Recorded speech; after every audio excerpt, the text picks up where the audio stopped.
Hey, what's going on, guys? Welcome back, Marriage, Money, and Mindset. We're your host. I'm Jared, And I'm Alexis. and welcome back to another episode of Marriage, Money, and Mindset. We come to you every Monday at 5 p.m., dropping content on marriage, money, and mindset.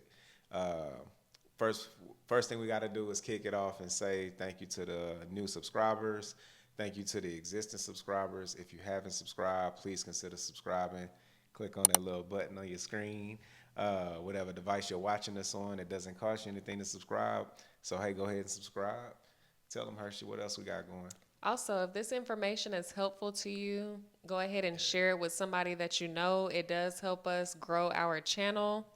Yeah, And also, if there's anything that you want to let us know, comment below. there you go. Yeah, guys. So, hey, we're back for another week. We hope y'all had a great week leading up to this week, a great weekend. We are here. We're getting to the end of the first month of what is this? No, we're in the third quarter, right? We're in the middle of the third quarter. Yeah, it's about the end of August right now. So anyway, guys, before we kick it off, we doing episode 48 today. But last week we did episode 47 on long-term consequences of our daily choices. So if you Right. haven't checked that out, please go back and watch it. In that episode, we discussed how your short-term choices affect your long-term life. You know what I'm Exactly. saying? So that was a pretty good episode. If you haven't seen it, please go back and check it out. So today we drop in episode Episode 48. 48. Episode 40, as you can see, I got a hat on that says 10X. I'm representing my boy Grant Cardone today. Grant Cardone, the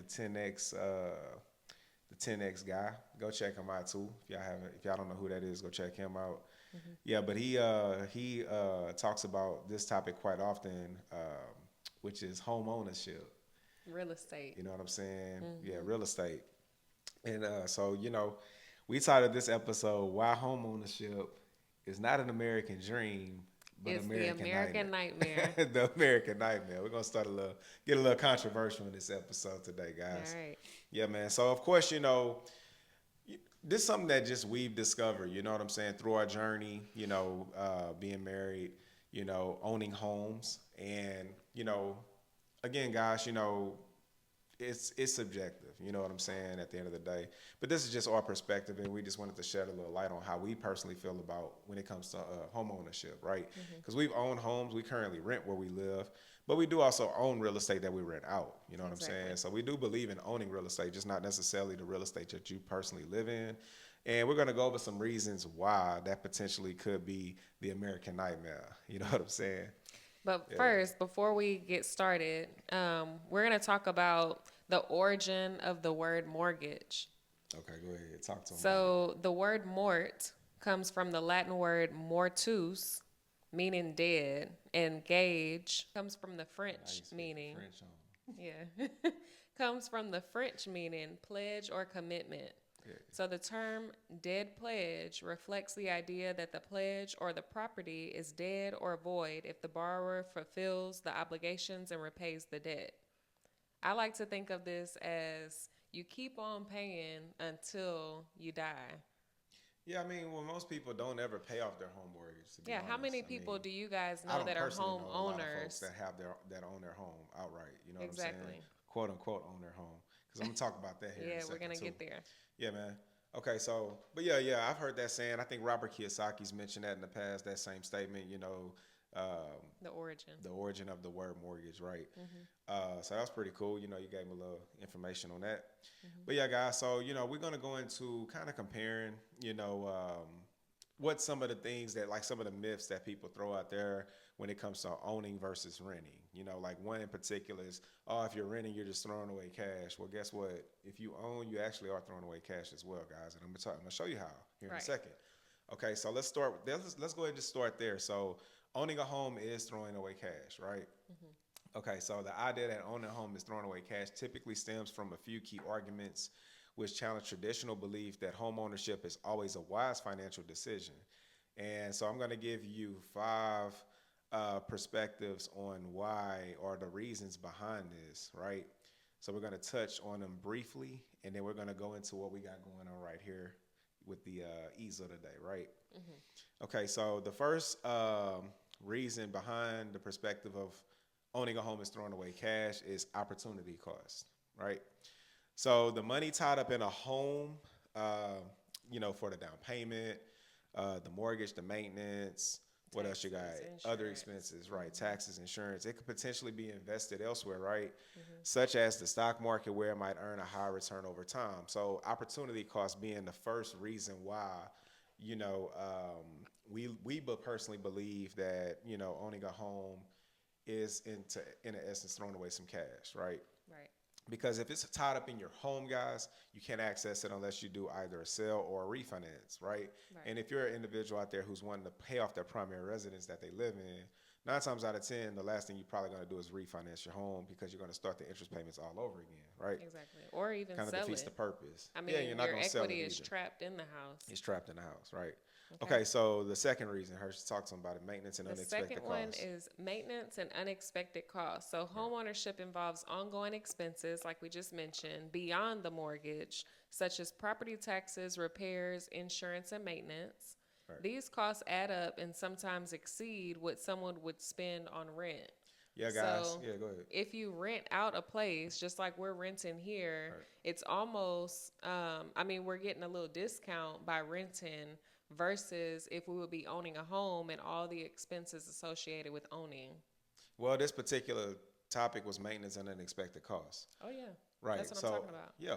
Okay. Well, you said discount, but yeah, I get it. So, when you own your home, guys, you're responsible for your maintenance, right? Anything unexpected that occurs, you, the homeowner, quote unquote homeowner, is responsible for it. If your HVAC goes out, you have to replace it. Your hot water Exactly. heater goes out, you have to replace it. Things of that nature, right? Yeah. Okay. Number three, illiquidity. Real Hmm. estate is not as liquid as other investments. It can take time to sell a property, and if the market is down, you might not get back what you invested. Meanwhile, other investments can often be sold off quickly and at a lower transaction cost. So, your home, your primary residence is illiquid, right? You have to go through a process to cash out, refinance your equity if Right. you have some built up. Hmm. Also, to sell a property, you have to find a buyer, so that could be time consuming as well. So to get that equity out of your home, It's a it's not process. going to be as liquid as selling a stock or selling a crypto currency, things of that nature, right? Hmm. So that's just something to consider. Back to what I mentioned earlier in this episode, where I said your equity is being tied up in this home, in your home that you live in, right? Hmm. Okay, so the fourth reason, housing market volatility.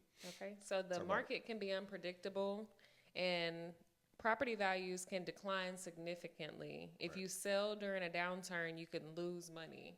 Yeah, guys. So sometimes the housing market doesn't always go up, right? Right. Sometimes we do have declines in the market, significant declines. If you look back at '08, market tanked significantly. A lot of people lost a lot of equity, right? There's Hmm. other reasons, of course, why pricing or values of homes can decrease in value as well. But Hmm. that's just something to also take in consideration because equity in your home is tied to what the market says it's worth. It Exactly. doesn't matter what you put in your home. At the end of the day, if your house is comparable with your neighbor's house, if their neighbor sells that house for a lower value, well, guess what? Your house just decreased, Hmm. right? And number five, guys, interest payments. So for most homeowners, a significant portion of their mortgage payments goes toward interest. We're gonna talk about that here in a second, Especially in the especially in the beginning. early years, Yeah. right? So this money is essentially thrown away because it doesn't build equity. So when you have a payment, guys, a mortgage payment typically has interest if you finance your property, right? So there's interest, there's principal, taxes, and insurance if you have an escrow built in as well, and possibly HOA, which is homeowners association, if you live in a subdivision where there's homeowners association. Right. And of course, if you have FHA loan, you potentially may have PMI. So there's quite a few things that go into your monthly payment, guys. Most people probably think that a significant portion of their monthly payment goes toward the principal, but it doesn't. And we're going to get into that here in a few, guys. So that's what we're on right now, the whiteboard demonstration, right? Hmm. Okay, so what we have here, guys, it's going to be, we did a little research on Google and we looked up, that's how we got most of this information that you see behind us, right? Okay, so let's start with the top thing that we wrote, which is the median home price. The Right. median home price, this is referring to Texas, by the way. Hmm. So if you go on Google and type in what's the median home price in Texas, it's going to pop up $342,400, right? And I actually did a little research before we started this episode. I looked on the MLS myself just to see if there were homes, like what the average house was going for. Yeah. To be honest, guys, this is about what a nice home is going for in Right. this market, right? There's homes cheaper than that, but it's in neighborhoods I wouldn't personally want to stay in, me personally, right? Yeah. So, you get what you pay for, guys, okay? So that's the median home price. Hershey's going to pop that up here and somewhere in the episode where I just mentioned on Google, right? Okay, guys, so check this out. So if you want to go FHA for $342,400, I'm sorry, $342,400, $400 house. 3.5% down. Yeah, that's going to qualify you. Let's say if you get qualified for FHA, right, which is like the lowest barrier to entry if you're not a VA or if you're not Right. using a VA loan like a veteran.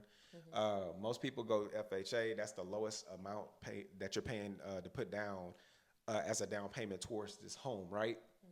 Okay, so assuming that you go 3.5, you're going to put down, remember this number, by the way, $11,984. That's your upfront cost towards the principal, by the way, right? Exactly. Now, there's also other costs associated with the purchase of this, such as closing fees. Maybe you had to pay for an inspection, things of that nature, right? Application fees, etc. But we're not going to touch on that in this particular scenario. We're just going to Keep it keep that. Yeah, we're going to keep it simple for y'all, right? Okay, guys. So most people usually like to extend out their loan. They usually go for a 30-year mortgage if possible, right? If the lender offers that as an option, most people probably would go with that because it's gonna Spread out spread those out payments. It's right. a smaller payment. Yeah, exactly. It's gonna make the payment as small as possible for that individual, right?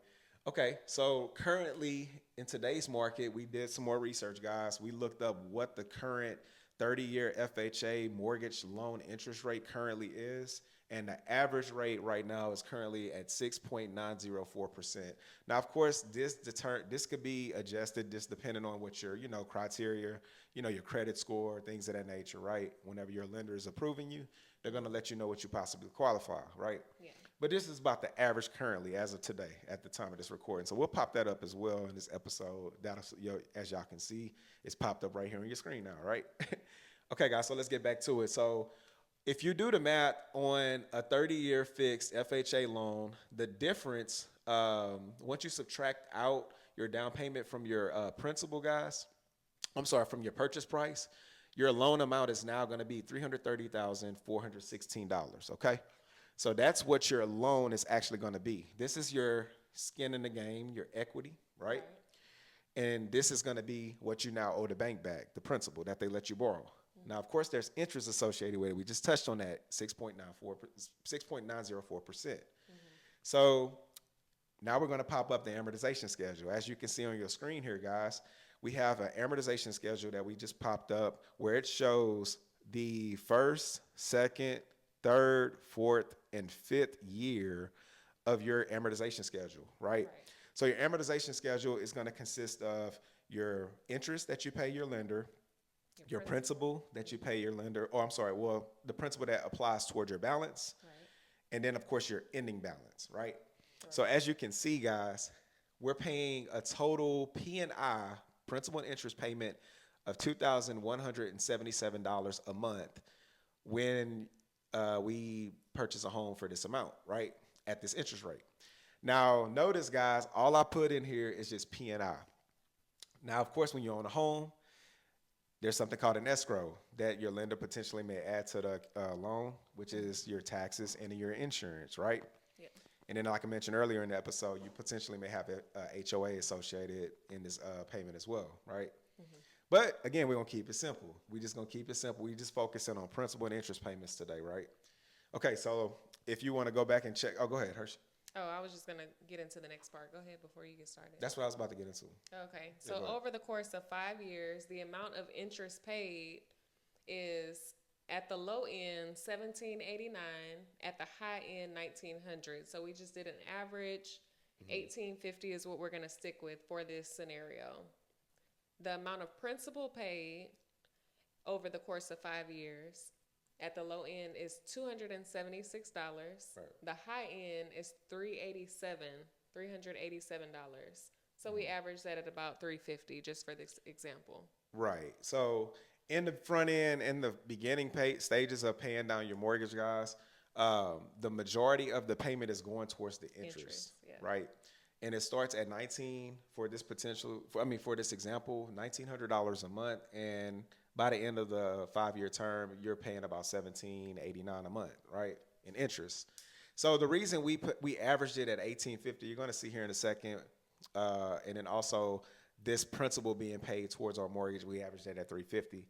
We're going to turn the page here in a second and explain why those two numbers are also important in this scenario.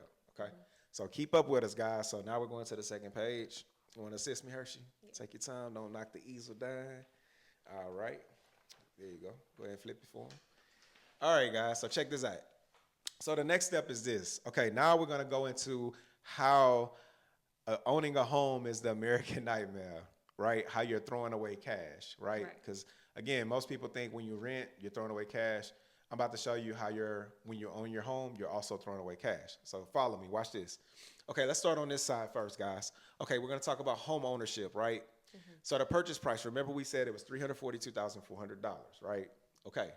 So assuming that we found a great deal and we found a deal that had a little equity in it, we're going to go ahead and say that the actual appraised value, AV, was actually $350,000. So we got a little equity in the deal when we bought it, right? So check this out, guys. Over a span of 5 years, on average, homes typically appreciate in value about 3%, right?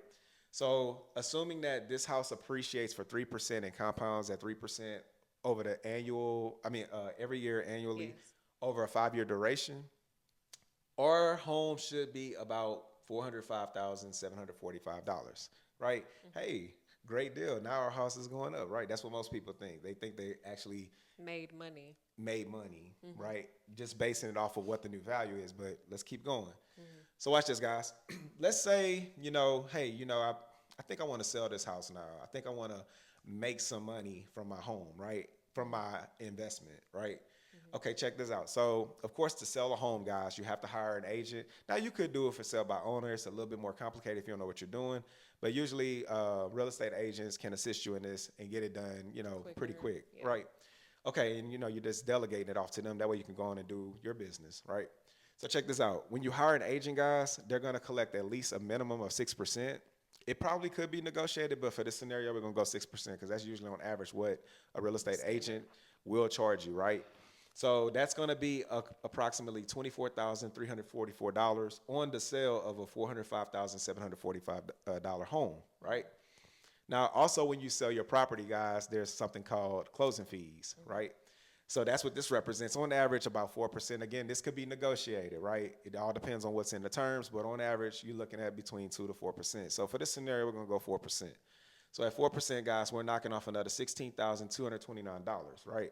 That's going to go toward the closing fees, typically to a title company, right? And also in 5 years' time, guys, our remaining principal balance on this home, because we've been making payments every month, we started at well, you just have to go back and look at it. But now our current principal balance is at $310,704, right? That's because we've been applying that monthly payment every month, and that principal has been bringing it down, right? Yeah. So now that's what we owe. So let's do some math real quick, guys. So check it out. So we sell the house for $405,745. We pay our real estate agent $24,344. We also pay our closing fees, and then we have to pay off our remaining balance. So our cash recouped, and notice we put recouped in parentheses, is $54,468. Now, why did we say recouped, Hershey? We said recoup because some people think that after the sale of their home, they're making money. This is the amount that you're receiving after everything is paid off. So you're recouping that cash. Exactly. It's money that you have put into your home. So it's not money that's being made. It's money that you're receiving back. You're recouping it. Right, exactly, guys. Because notice all we talked about was principal and interest, by the way. Right. We never talked about property taxes because we have to factor that in this equation as well. We didn't talk about HOA. If you're in a subdivision that has HOA, we didn't talk about insurance. We didn't talk about maintenance. We didn't talk about utilities because all these things are a component of you having that home as home ownership, right? Exactly. Those are just being taken off of this profit, exactly, or your recouped amount. Right, because we didn't even take that in consideration in this example, right? So we recouped $54,468, and also we're homeless now because we sold our house, right? Yeah. Okay, so now check this out. This is the alternative scenario. We always like to provide solutions, guys, for if you're an individual who sees this as something maybe that you possibly may not want to do. Well, check this out. Okay, so remember we said the average was 1850 for our interest payment on average for the 5-year duration. Yes. So check this out. In our market, I also looked at rentals that's going for the around this amount, 1850, and they're almost the equivalent of the homes that are selling for that value that I mentioned earlier. So you could literally rent a home that is identical to what you would be purchasing, almost for the equivalent of what you're paying towards your interest if you were to own. That makes sense? Yes. So, okay, not to mention, guys, the barrier to entry is a lot lower. It's Okay, a rent. Yeah. exactly. Because remember, our initial investment to purchase a home that went towards our principal. Down payment. This is it right here, guys. Right. So we're going to call this our initial investment on the renting and investing side. That's what this side represents, by the way. I forgot to mention that. So assuming that we're renting and investing instead of trying to own a home, guys, so our rent is going to be, let's just say 1850, right? Which is the equivalent of the same home if we were to purchase. Yes. Now watch this. Remember that 350 I expressed earlier that we're paying on average monthly towards our principal balance? Well, instead of putting it into our mortgage, how about we put it into an index fund in the stock market, right? So check this out, guys. So if you're able to do 350 a month, well, to be honest, you're doing it anyway as a homeowner. So you should be able to do it here over here as a renter. So you're paying 1850 a month towards your rent. The 350 now, instead of it going towards your principal balance, you're now putting it into the stock market. Let's just use that as an example for the scenario. Yes. Okay, so that averages about $4,200 a year on an annual basis, right? Now, we're also going to pop this up next on the screen, guys. So this is the S&P 500 on your screen right now, right? So if you notice, the S&P 500 over the last 5 years from today has yielded a return of 92.28%, guys. 92.28%, which on an annual basis would equal to about 18.46% per year, right? Now the S&P 100, it's the Standard & Poor 500. That's what it means, the S&P. It's the 500 companies in the United States that are public that you can invest in, right? So that's what that represents, guys. It's on the stock market, and there's index funds that model the S&P 500 that you can invest in, right? So let's just go with this scenario again. Keep following me, guys. Let's just assume that instead of, like I mentioned earlier, you're putting the $350 a month into your principal, into your home, you're now putting it into the S&P 500. Now we started off, let's say we had the $11,984. We put this into the S&P 100 as our initial investment, and then we make this our annual payment over the next 5 years. Now, we're also going to pop this up next, guys. If you notice on your screen, we have an amortization schedule that's popped up on your screen, right? Compound interest. I'm sorry, a compound interest calculator. Thank you, babe. Okay, guys, so as you can see, our initial investment was $11,984. We put $4,200 a year. Over the next 5 years at 18.46%, we would now have a future value of $63,873, and we're not homeless over here. Right. We have somewhere to live, and as you can see, it's already more than this number. But significantly more. Significantly more. But remember, this number should be a lot less because there's a lot of things that we did not take into account. Exactly. Yeah, we didn't take, like I said earlier, guys, we didn't take in taxes, insurance, etc., right? Okay, so like I said, guys, because interest you're not getting any benefit for. Most people will probably counter that and say, no, I do get benefit. I get to write off my mortgage interest. That's only if you're filing, when you file your income taxes, if you're filing itemized. And most people aren't filing itemized, guys. Most people are filing standard deductions, right? If they're married, they're filing standard deduction as a married couple or single individuals. So that's usually what most people do. Same thing with property taxes, right? So most people think, oh, well, I can write off my property taxes. Again, itemized, right? If you don't itemize, you can't write it off. But check this out, guys. Here's another thing I want to stress. So let's just say the person pays off their home, right? Most people think that's the American dream. I own a home outright. Technically, you don't, guys, because I'm going to tell you why.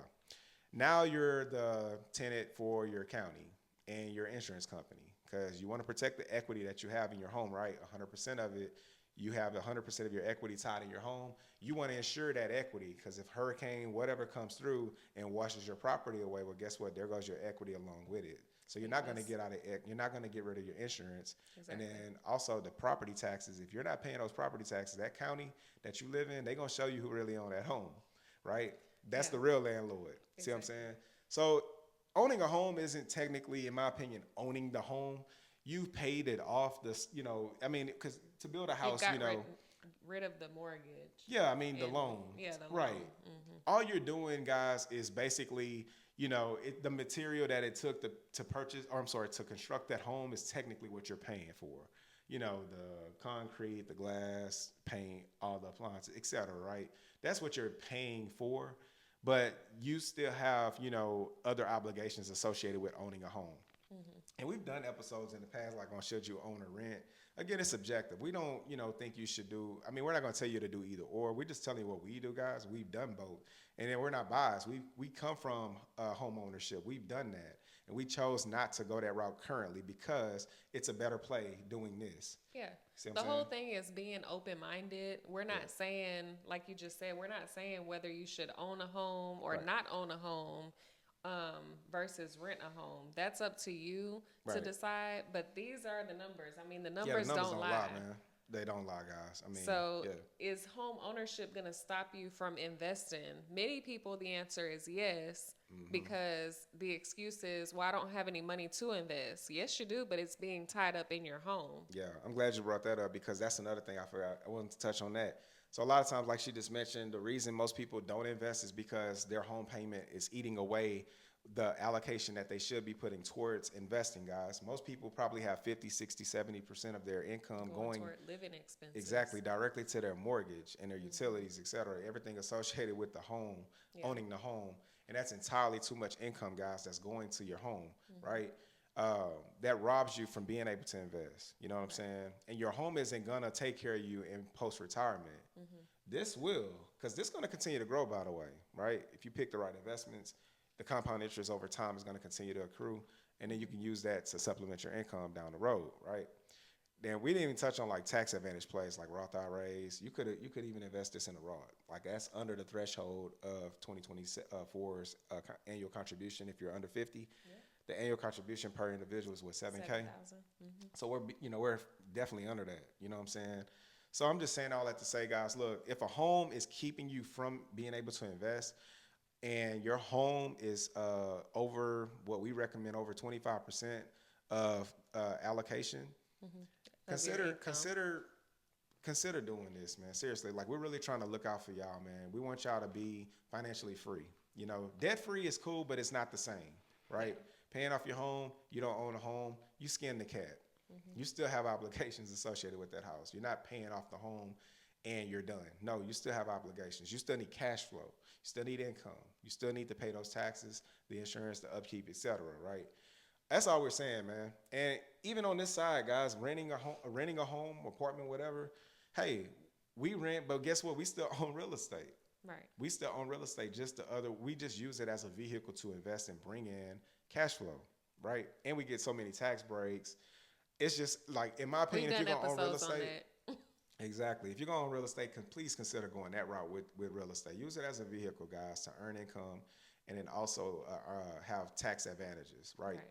So, again, guys, we do a little bit of everything. We do stocks, we have crypto, we have real estate, we have side businesses, things of that nature, right? And so, we have a little wisdom in these areas, guys. That's why we want to just share this, what we know with y'all, because some people don't know, man. And then, like I said, we just want to be resourceful. That's the whole part of this channel.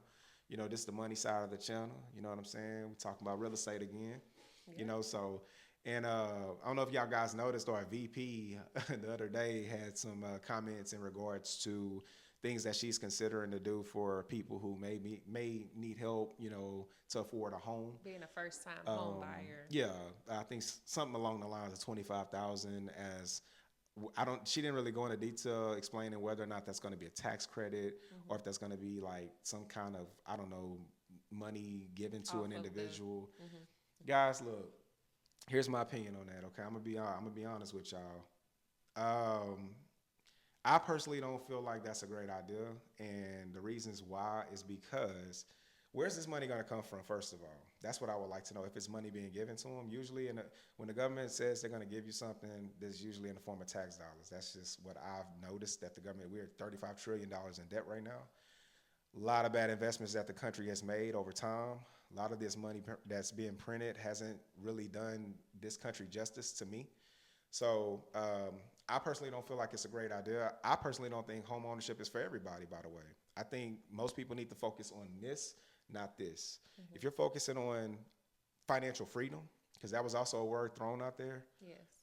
generational wealth, things of that nature, this is the route you want to take, guys. Stop calling owning a home generational wealth, because How it's not. is it generational wealth? We Anyways? talked about that in another episode. Your Like, kids don't yeah, want that house. it's a liability that you're Yeah. leaving. You know, it's not financial freedom, guys.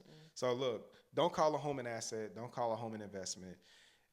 I'm sorry. You can call your home an investment, but just know it's poor investment. There you go. Thank you. It's a poor investment, guys. You're not going to generate a return on investment. A rate of return is not going to happen. So these, again, guys, look, hey man, we just wanted to, shed some light on what we know. And hey, hey, talk to us in the comments. You know what I'm saying? Give us some feedback.